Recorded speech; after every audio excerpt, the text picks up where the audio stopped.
Assalamualaikum warahmatullahi wabarakatuh. Perkenalkan, nama saya Farisal Ainurasikin. Di sini saya akan melakukan video praktek pembelajaran. Uh, di sini saya akan memberikan materi kelas 11 tentang sosiologi, di mana materi pembelajaran ini adalah tentang kenakalan remaja. Baik, sebelum saya mulai, mungkin kita awali dengan berdoa dulu ya. Berdoa menurut kepercayaan dan keyakinan masing-masing. Berdoa mulai. Berdoa selesai. Untuk mengawali kegiatan juga, mari kita mengabsen dari absen pertama sampai absen terakhir ya. Absen pertama, absen terakhir, selesai. Oke, saya mulai. Kenakalan remaja.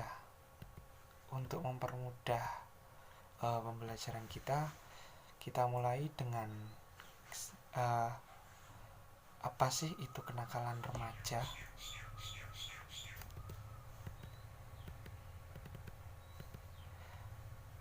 Kenakalan remaja ialah suatu perilaku yang dilakukan oleh suatu remaja, baik seorang atau seorang yang berada di sebuah kelompok yang sifatnya melanggar ketentuan-ketentuan yang bersifat sosial yang berlaku di lingkungan masyarakat.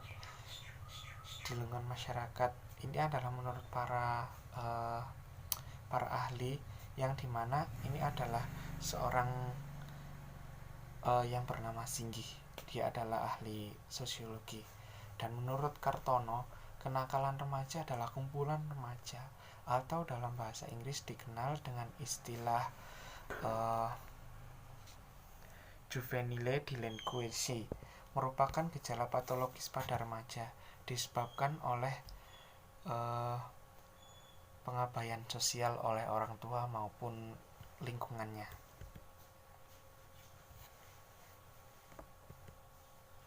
Bentuk-bentuk kenakalan remaja itu berikut. Ini terdapat beberapa jenis kenakalan remaja yang marak pada saat ini, yaitu sebagai berikut. Yang pertama, penyalahgunaan narkoba. Yang kedua, perilaku seksual sebelum nikah. Yang ketiga, tawuran antar pelajar. Dan yang keempat adalah pembentukan geng motor. Dan yang kelima adalah peredaran pornografi.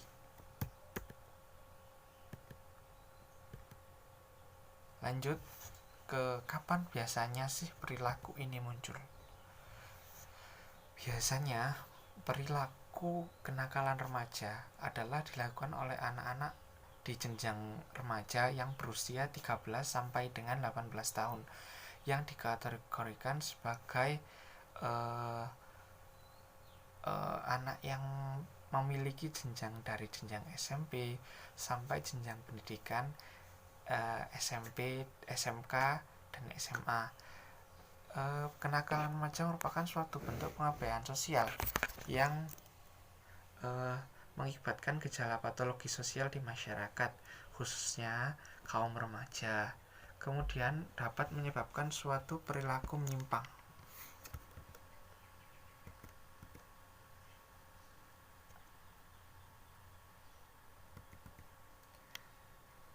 Siapa sih yang berpengaruh dalam tumbuh kembang mereka? Kenakalan remaja tidak lepas dari yang namanya keluarga.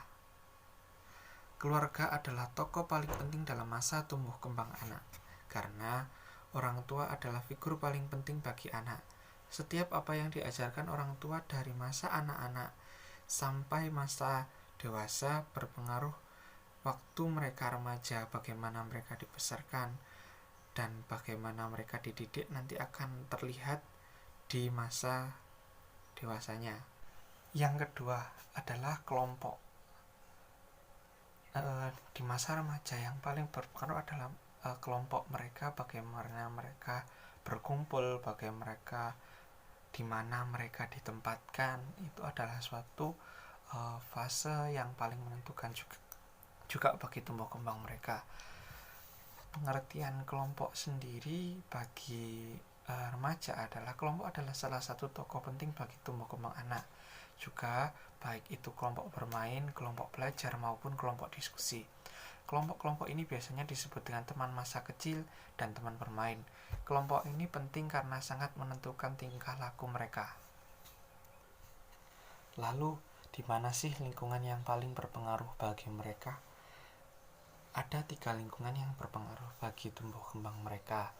Pertama, keluarga. Keluarga merupakan unit terkecil yang memberikan kepentingan primer bagi perkembangan mereka. Jadi, bagaimana mereka dididik oleh orang tua, dibesarkan oleh orang tua, perilaku mereka akan terlihat dari bagaimana cara orang tua mendidik mereka. Yang kedua, sekolah merupakan tempat mengembangkan kemampuan anak, baik secara pengetahuan maupun cara berkomunikasi.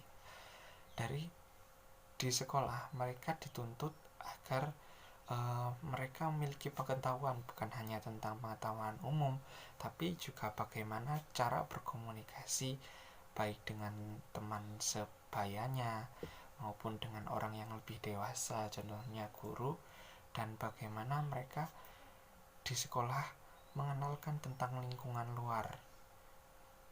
Itu lingkungan di lingkungan sekitar. Di lingkungan sekitar ini, lingkungan merupakan tempat praktek yang secara langsung merupakan tempat yang dimana merupakan praktek langsung dari masyarakat, dari anak remaja ini sendiri, dari cara mereka berinteraksi dan cara mereka berhadapan dengan masyarakat. Jadi di sini lingkungan sekitar mereka juga lingkungan yang berpengaruh bagi tumbuh kembang mereka. Mengapa masa remaja merupakan masa paling penting bagi tumbuh kembang anak? Karena masa remaja merupakan masa yang paling penting bagi seseorang. Karena di usia remaja harus ditunjukkan ke arah tercapainya kepribadian remaja yang mantap, serasi, dan dewasa, sehingga remaja tersebut memiliki kepribadian yang kuat secara jasmani maupun rohani dan bermanfaat bagi anggota masyarakat, bangsa, dan tanah air. Maka dari itu, orang tua berperan paling penting dalam tumbuh kembang suatu remaja dan wajib mengawasi setiap apa yang dilakukan oleh anak tersebut sehingga segala sesuatunya tetap berjalan di atas kontrol orang tua.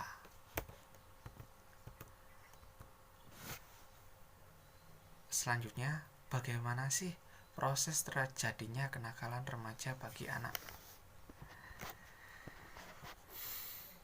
Kenakalan remaja disebabkan oleh krisis identitas dan kontrol diri yang lemah, serta kurangnya perhatian dari orang sekitar sehingga menyebabkan minimnya pemahaman tentang keagamaan, sehingga anak tersebut memiliki kontrol yang kurang dalam keagamaannya, sehingga setiap tindak laku yang dilakukannya tidak berpegang teguh pada yang namanya aturan maupun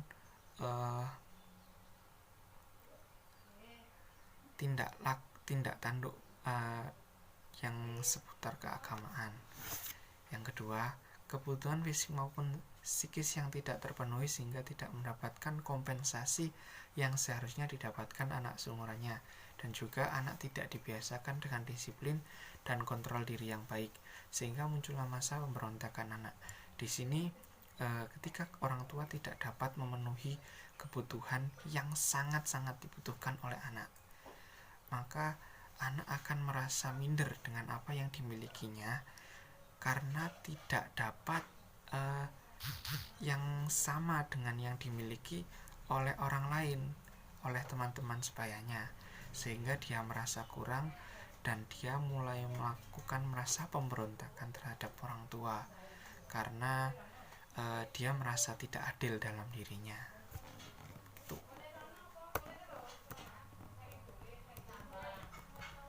Bagaimana sih cara kita mencegah maupun mengatasi anak yang mengalami kondisi tersebut?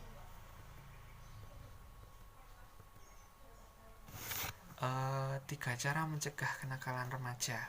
Yang pertama, mengenali keadaan dan masa-masa sulit seorang remaja. Yang kedua, pembinaan seorang remaja di masa pentingnya. Jadi kita harus membina bagaimana anak itu agar dewasanya dia tidak melakukan segala sesuatu yang tidak baik ke depannya, baik itu untuk orang lain maupun untuk dirinya sendiri. Dan di sini kebaikan untuk diri sendiri, contohnya dia tidak melakukan mabuk-mabukan maupun tidak melakukan narkotika, mengonsumsi narkotika dan zat-zat psikotropika lainnya. Itu untuk dirinya sendiri dan untuk orang lain, agar dia tidak mengalami seperti melakukan kejahatan, baik itu kejahatan pencopetan, penculikan maupun yang lain-lain. Semua itu kita bina dari remaja. Ketika kita bisa bina dia dari remaja, kemungkinan dia melakukan itu di masa dewasa akan sangat minim sekali. Karena inti dari kita melakukan pembinaan adalah kita memberitahu bahwa semua yang dia lakukan itu nantinya adalah sesuatu yang buruk jika dia tidak melakukan kontrol diri sejak sekarang. Lalu yang ketiga, bimbingan terhadap remaja terdiri dari 2 cara. Yang pertama, pendekatan secara langsung. Jadi kita mendekati dia secara langsung, kita pahami bagaimana cara dia berpikir, bagaimana cara dia berkomunikasi, sehingga kita dapat mengenali dia dan kita tidak terjadi diskomunikasi dalam pendekatan dan menumbuh kembangkan dia. Jadi tidak terjadi miskomunikasi antara kita dan anak. Yang kedua, pada pendekatan kelompok. Di sini orang tua sangat penting dalam memilihkan kelompok dalam anak, karena kelompok sendiri adalah faktor terpenting dalam pendidikan anak. Dimana ketika orang tua tahu tempat terbaik buat anaknya dan anak mengetahui alasan kenapa orang tua memilihkan dia di dalam suatu kelompok itu, maka terjadilah komunikasi yang baik antara anak dan orang tua, dan juga kelompok-kelompok ini yang akan menyupport tumbuh kembang anak itu. Begitu. Langsung selanjutnya, bagaimana sikap maupun tindakan kita sebagai orang luar dalam menyikapi kenakalan remaja ini. Dari kita menyikapi ini ada 2 cara. Ketika kita adalah kita masih saudara ataupun sepupu dari orang tua dari anak remaja ini, maka yang harus kita lakukan ketika kita adalah orang dalam, maksudnya kita masih kenal, di sini adalah sebagai sepupu dan kerabat ya.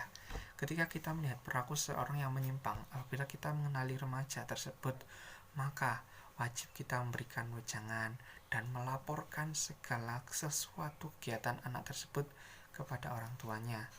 Jadi ketika kita melihat anak tersebut melakukan sesuatu yang tidak benar atau sesuatu yang melanggar norma dan aturan di masyarakat, maka kita wajib memberikan wejangan dan melaporkan segala kegiatan anak tersebut kepada orang tuanya. Biarkan orang tua yang menasihati dan mengontrol mereka. Jadi kita tidak mencampuri urusan mereka, dan dia remaja tersebut tidak risih dengan kehadiran kita. Dan selanjutnya, apabila kita orang yang tidak mengenali anak tersebut, atau kita orang luar yang tidak mengenali identitas anak tersebut, maka yang harus kita lakukan adalah pertama, memberikan motivasi agar mereka tidak melakukan hal tersebut secara terus-menerus, dan yang kedua adalah dukungan mental. Apa yang mereka lakukan sekarang belum tentu mereka lakukan di dewasanya, maka dari itu kita memberikan dukungan secara mental adalah kita memberikan motivasi bahwa yang dia lakukan secara sekarang mungkin akan dia sesali untuk kedepannya. Nah, kita harus menekankan itu, dan agar anak itu tersadar bahwa yang dia lakukan sekarang adalah tindakan yang tidak benar, begitu.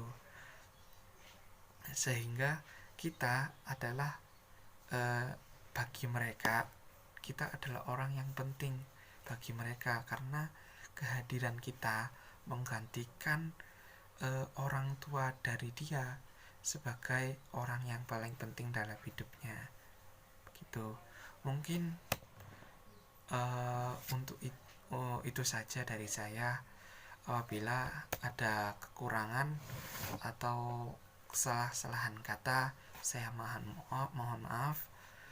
Dan apabila ada kekurangan atau kurang pahaman, silahkan ditanyakan. Sekian dari saya. Wassalamualaikum warahmatullahi wabarakatuh. Dan untuk mengakhiri kegiatan ini, maka mari kita berdoa menurut kepercayaan dan keyakinan masing-masing. Berdoa mulai. Berdoa selesai. Wassalamualaikum warahmatullahi wabarakatuh. Sampai jumpa.